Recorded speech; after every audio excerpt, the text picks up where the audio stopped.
Welcome. Today is Cinco de Mayo, and for our friends in Bismarck, that is May the 5th, 2026.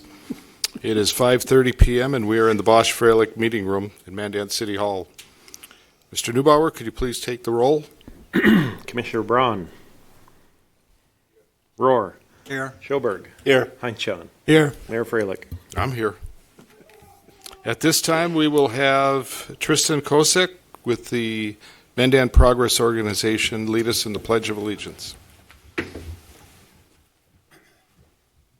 Allegiance to the flag of the United States of America and to the republic for which it stands, one nation, under God, indivisible, with liberty and justice for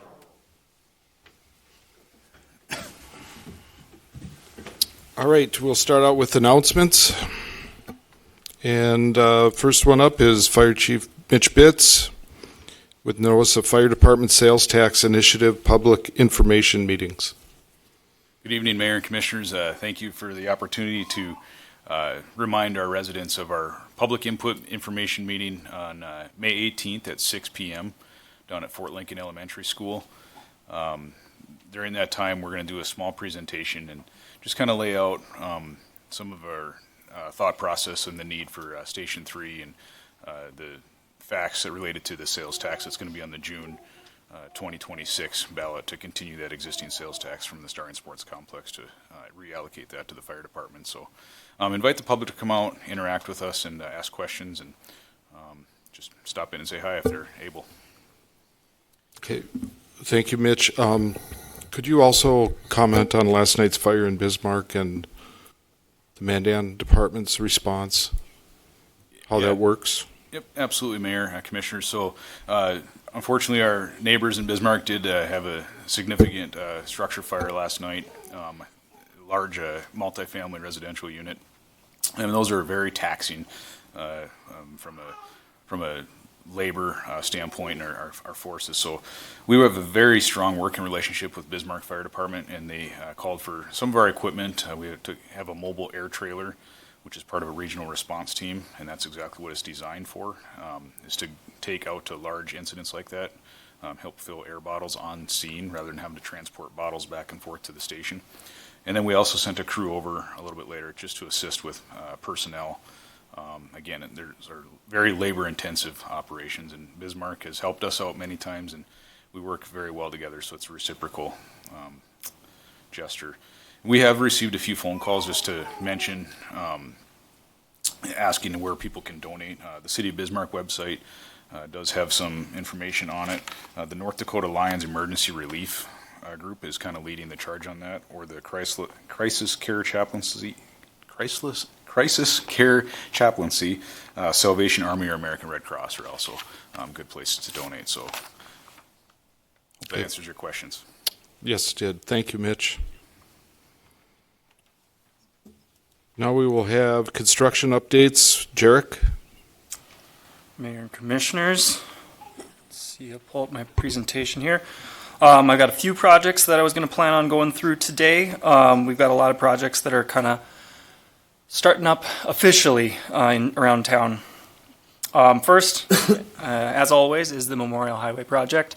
Got a graphic up on screen just to kind of remind everybody that this is a two-phase project with two different contractors. And, while they are coordinated and communicated as one project, there might be some nuances in between the two. The east half should be wrapping up this year, and the west half should be wrapping up next year. The east half, phase one, water, sanitary, and storm mains are complete on Memorial Highway. The only underground work left to do are lateral connections.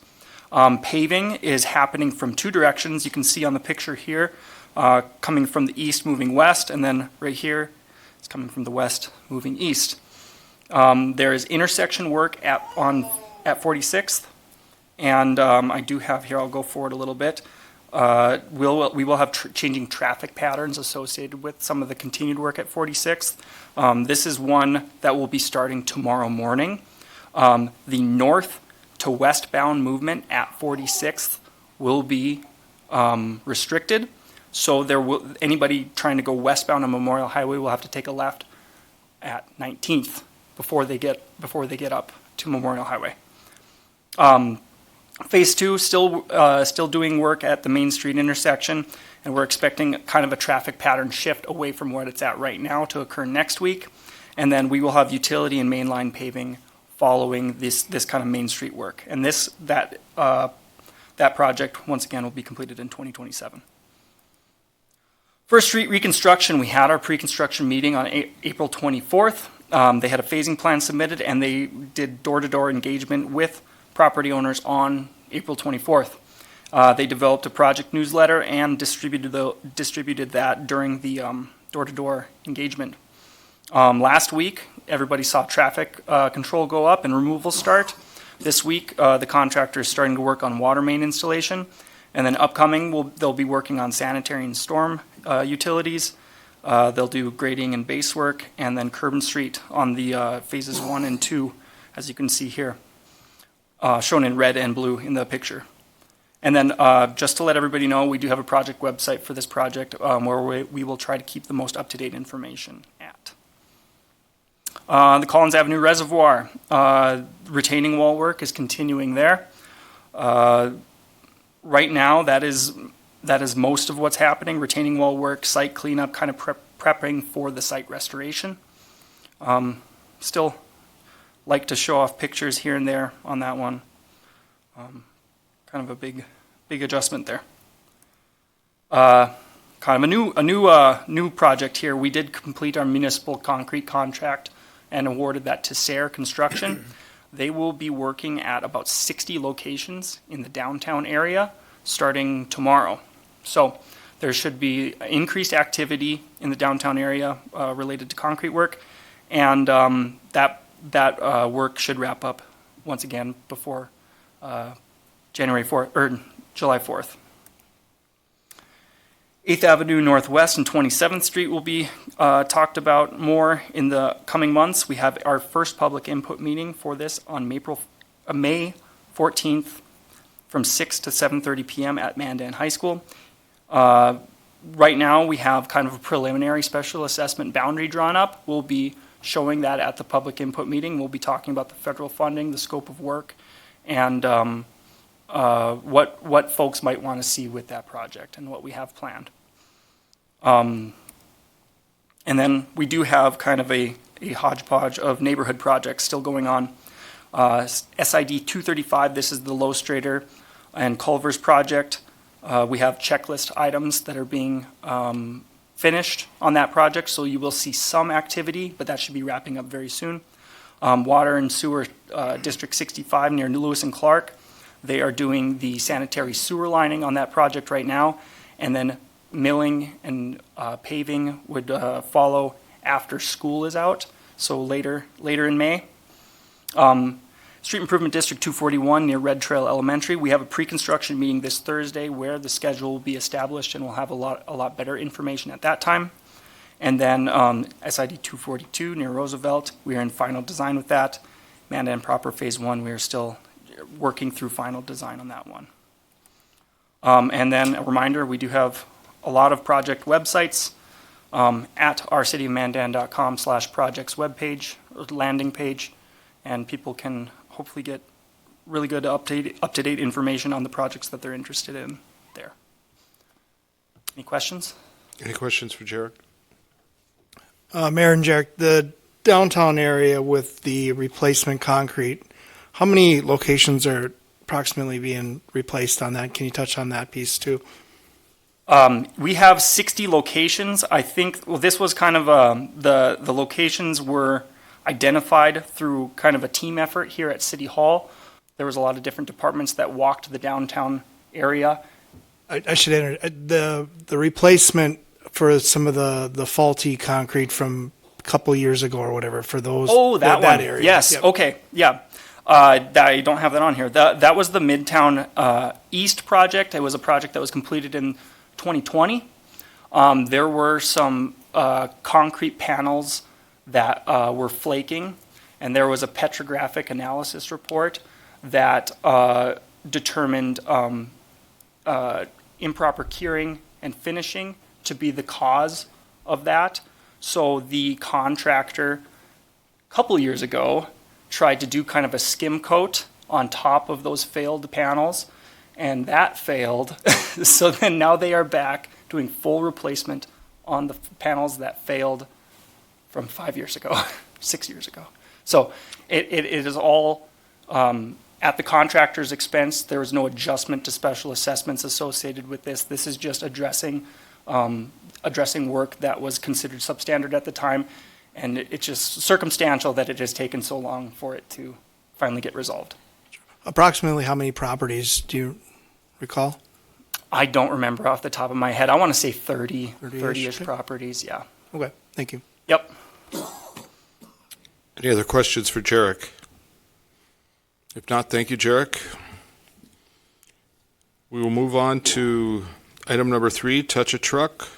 Tristan? Well, thanks for letting me do the pledge, I guess. You're welcome. Thanks for having me.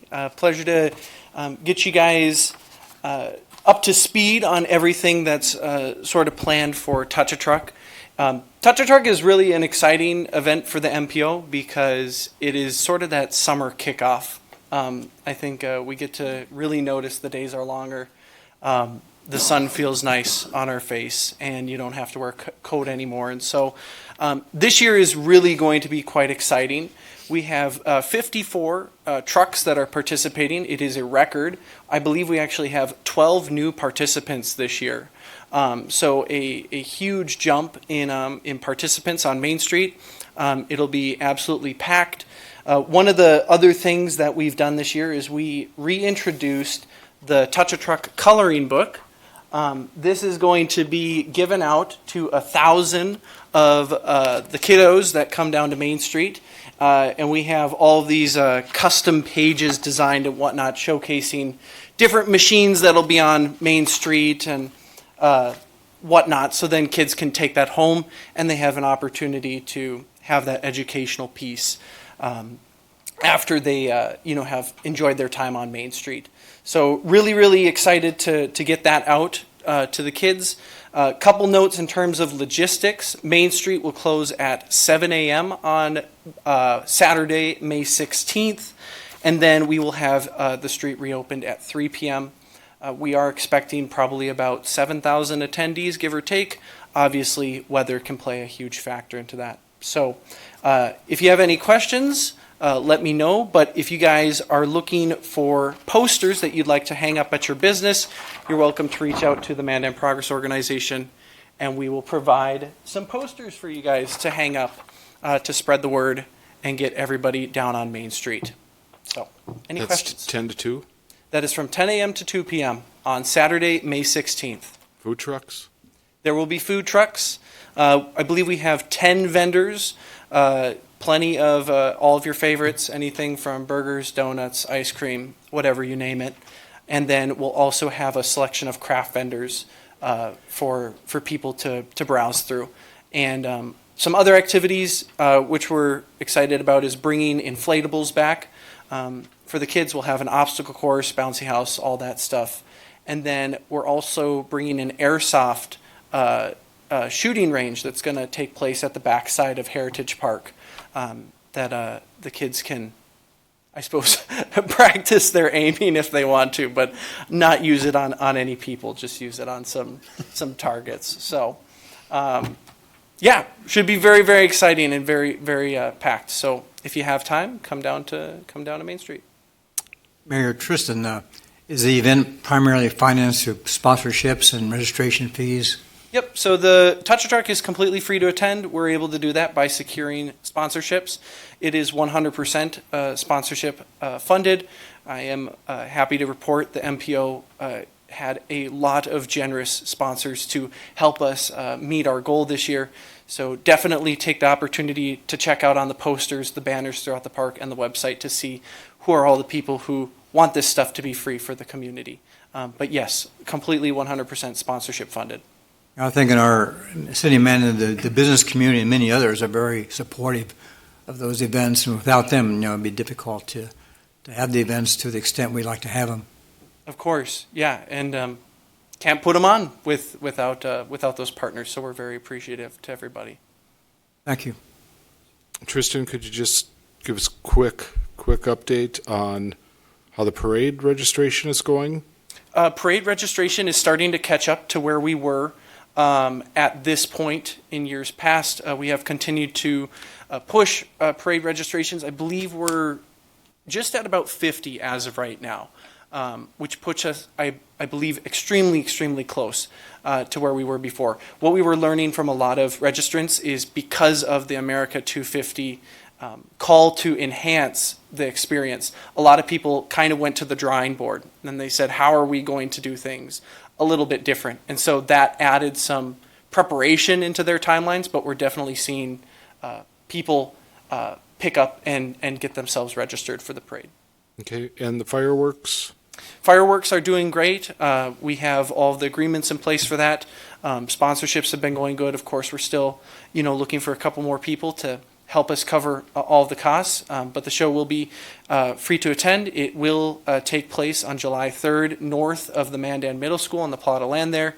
And we're in the process of planning other activities and festivities to occur up there, so that it's a kind of a cool, shall we say, not tailgating, but just, hangout picnic area, and serves as a fantastic kickoff to the 4th of July.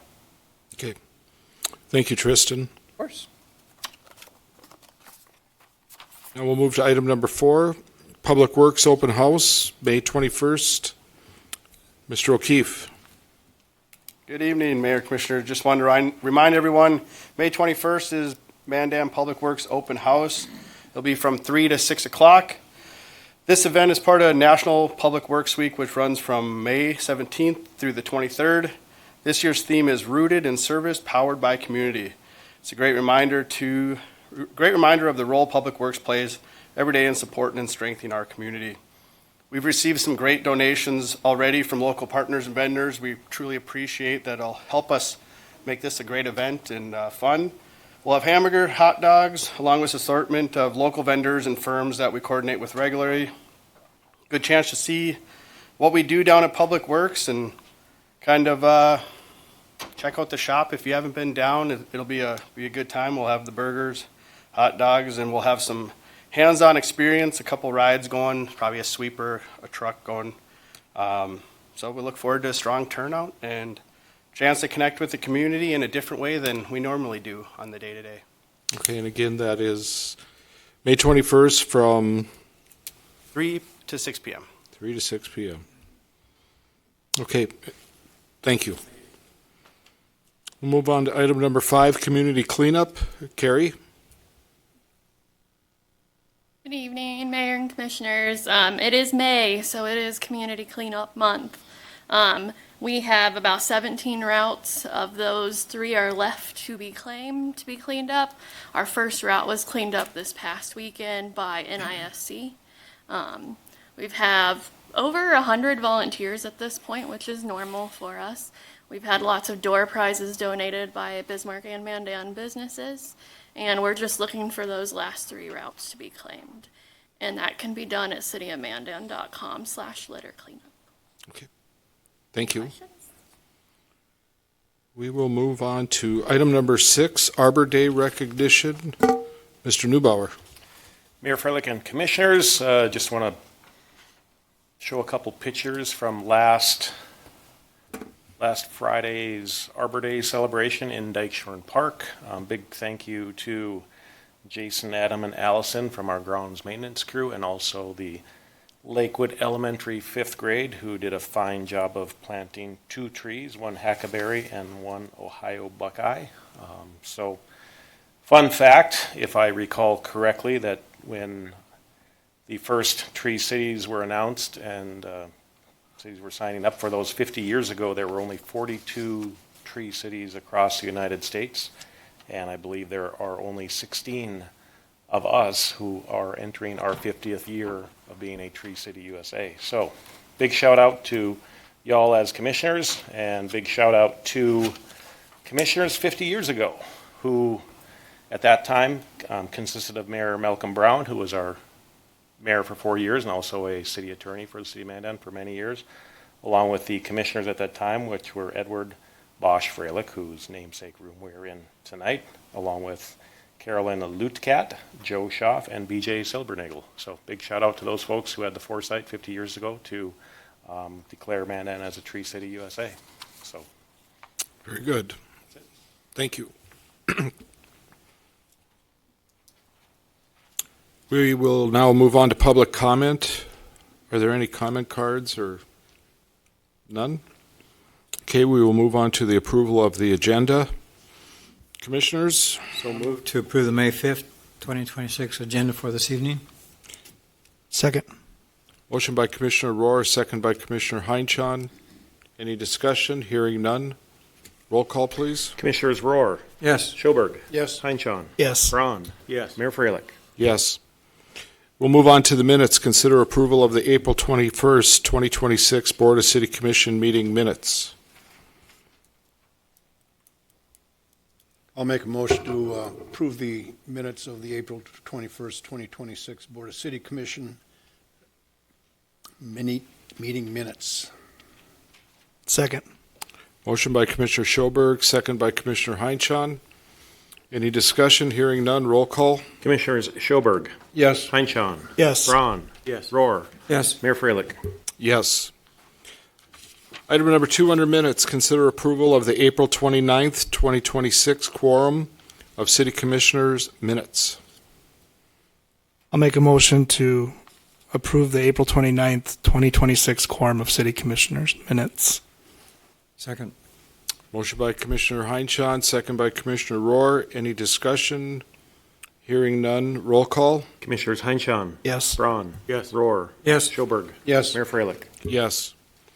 We'll move on to public hearing. Consider a setback variance for Lot 6, Block 1, Nicola, Second Edition. Jordan? Good evening, Mayor, Commissioners. I'm here tonight to present a front setback variance for, as you said, Lot 6, Block 1 of Nicola's Second Edition. This is a request by Mr. Valnes, who is considering a variance from City Code Ordinance for the front and rear yard setbacks for this property located in the middle of the screen. One of the issues we're having and struggling with is in these Nicola's properties, there's actually 2 lots. There's one in the front and one in the back. And due to the nature of what has already been there, Mr. Valnes had to apply for a variance for this reason. And it also, I know in the P&Z meeting, we talked about the location of the existing utilities. And one of the other things that you look at when you're pulling a trailer out and then bringing a new one in is where those are located in relation to where your trailer would be, which is why we've brought the variance forward. So he's looking at a few foot difference in where the trailer would sit from where the rest of it is. Staff obviously has I guess no problem with this, considering we have a lot of different things along this street. So, and the other thing, this was brought forward to P&Z on April 27th, and it was recommended unanimous approval for this. There were also 13 letters sent to property owners about this. Would like to conduct a public hearing, and I can answer any questions you'd have. Any questions for Jordan before the hearing? If none, thank you, Jordan. At this time, we will open the public hearing. We are accepting comments. First call. Second call for comments.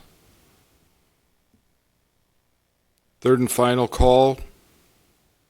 With that, the public hearing is closed. Commissioners? I'll make a motion in favor. There's 2 motions here, but I'll go with the one in favor. I move to approve the requested variance of the front yard setback in the residential mobile home subdivision district for Lot 6, Block 1, Nicola, Second Edition, from a minimum of 15 feet to a minimum of 12 feet. Second. We have a motion by Commissioner Rohr, a second by Commissioner Schoberg. Any further discussion? Hearing none, roll call. Commissioners Braun. Yes. Rohr. Yes. Schoberg. Yes. Heinchan. Yes. Mayor Freilich. Yes. We'll move on to item number 2, or did we have another motion? Okay. Consider final plat for 1884 edition. Jordan? Good evening, Mayor and Commissioners. Before you is the final plat for the 1884 edition. Just a little bit on this. This preliminary plat was conditionally approved by the commission on February 23rd, and we had a few things that we were looking at as far as access and different things that we were looking and asking for.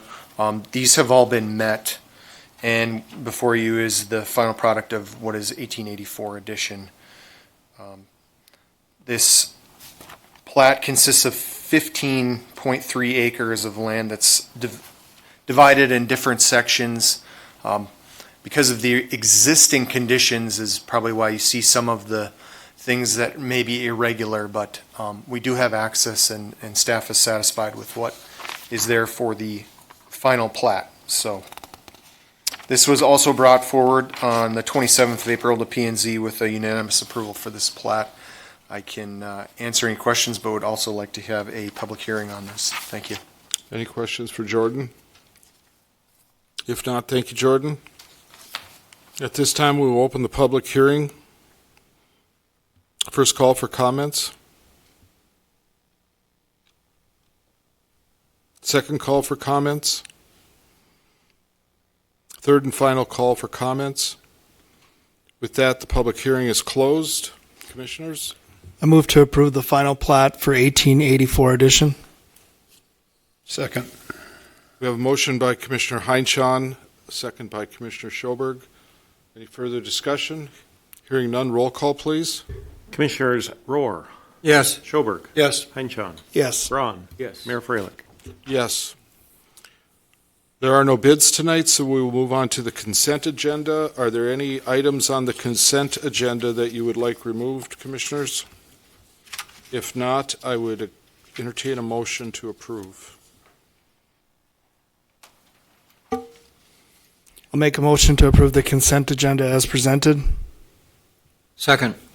Motion by Commissioner Heinchan, second by Commissioner Rohr. Any further discussion? Hearing none, roll call.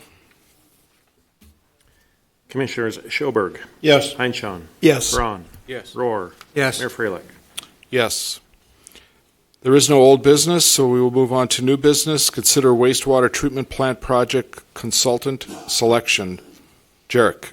Mayor and Commissioners, good evening. Over the last month or so, staff has been reviewing proposals submitted for our wastewater treatment plant engineering design consultant, conducting interviews, and then rating those proposals and rating those firms. I'm going to go over a little bit of the process that we took, which is called a qualification-based selection, and show you the results. First of all, the selection committee was made up of six people. Commissioner Schoberg, appreciate you taking the time to participate in all this. I know it was a lot of very time-consuming and took a lot of effort. And then we have 5 staff members ranging from administration, operations, finance, engineering, and then, of course, Ryan, the plant superintendent. We did rate the proposals on 5 criteria, and those were knowledge of existing facility and operations, project approach and responsiveness, relevant experience, team qualifications, and then financial capabilities. Prior to reviewing the proposals, we did, as a group, assign weights to each of the criteria, and those are shown off to the right. Basically, they were equal in weight, except for a little bit less weight was given to knowledge of existing operations, and a little bit more weight was given to relevant experience and expertise. We received 3 proposals from AE2S, Apex, and HDR.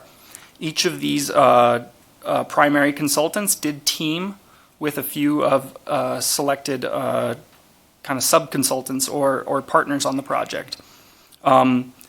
We did conduct interviews with all 3 of these firms on April 16th and 17th. Each interviewer rated each firm on a scale of 1 to 20 for each criteria. And then criteria scores were adjusted based on their assigned weights, which we went over before. Weighted scores were added up for a total weighted score. And then for each interviewer, consultants were ranked 1, 2, and 3. And then we had average ranks calculated for each of the consultants. I did want to highlight kind of how close some of this was. This is kind of just a graphic that shows how everybody was rated on a scale of 1 to 20. AE2S being the blue, HDR being the orange, and Apex being the green. Kind of showing that all of the consultants were very highly regarded and very qualified to do this project, and we would have been in good hands no matter who was selected. I did kind of zoom it in right here. This is on a scale of 10 to 20, just so you can see some of the discrepancies there. But ultimately, AE2S was the highest regarded consultant firm, and they were rated as the top consultant for 4 out of the 6 committee members. And they particularly excelled with their existing knowledge of the operations, the team that they put together for the project, and their proposed project approach. We met as a committee after all of these results were calculated, and everybody felt very comfortable recommending AE2S as the selected consultant for this project. And we are recommending their selection tonight and requesting authorization to start negotiating a contract with AE2S. But I can try and answer any questions that you might have. And then Zach from AE2S is also here if you have any questions for him. Any questions for Jarek? Mayor Jarek, this is the beginning of probably a number of years process, isn't it? How many? Mayor Commissioner Rohr, yeah, probably a 3-year process. 3-year project? Okay, I was going to ask you how long this is going to be. Yes. On the board anyway. Yep, it'll be a long one, and it'll be important to hit the ground running too on this one. So. With all the other major projects going on, there's not going to be any overlapping, or everything will surely work in concert with each other, won't it, right now? Mayor Commissioner Rohr, absolutely. We're going to do our best to make sure everything is cohesive and synergistic. Because I see so much going on, and there's so much interaction and so many things going on. To try to stay on top of this is not always easy. No, not always easy, but yeah, we do have good help from a lot of good consultants around town, so we feel that we're in good hands. Yeah, well, keep it running smoothly. Any other questions for Jarek? Comments? Okay, thank you, Jarek. Commissioners? I'll move to select AE2S as a design consultant for the wastewater treatment plant project and authorize the engineering department to enter contract negotiations. Second. We have a motion by Commissioner Schoberg, a second by Commissioner Rohr. Any further discussion? Roll call? Commissioners Heinchan, Yes. Braun, Yes. Rohr, Yes. Schoberg, Yes. Mayor Freilich. Yes. There are no resolution and ordinances tonight, and there is no other business. Mayor, Yes, sir? just might want to mention that longtime sexton at the cemetery, Don Eckroth, for 41 years, I think, worked at the cemetery, passed away this week. So our condolences to the entire Eckroth family. So Yes, sir. Don was a good guy. Our thoughts and prayers go out to Don's family. And also, just a big thank you to all the first responders last night at the fire in Bismarck, and our thoughts and prayers to all those affected by it. So at this time, future meeting dates, May 19th, 2026 at 5:30 p.m., June 2nd, 2026 at 5:30 p.m., and is this right, Mr. Neubauer, June 16th, 2026 at 5:50?